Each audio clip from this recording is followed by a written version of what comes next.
সময় তরতরিয়ে আগালেও রাজধানীর যানজট যেন আজ কমছিলই না সড়কে। তেজগাঁও ফ্লাইওভার থেকে সহজে নামা গেলেও তেজগাঁও এলাকা পার হতে ঘণ্টার পর ঘণ্টা সময় লেগেছে। এত গরমের মধ্যে যানজটে সড়কে আটকে থাকা মানুষের ভোগান্তি যেন সীমাহীন।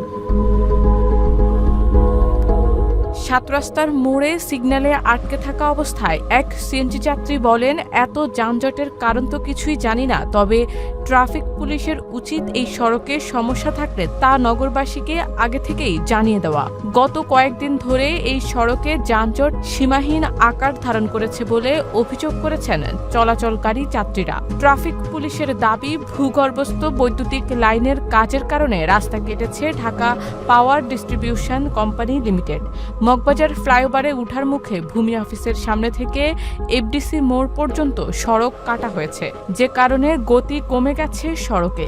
তার মধ্যে সাত রাস্তার পূর্ব ও পশ্চিম দুই দিকেই রিকশা চলাচল বৈধ থাকার কারণে সড়কে যান চলাচলে গতি হারিয়েছে, যার প্রভাবে এত যানজট।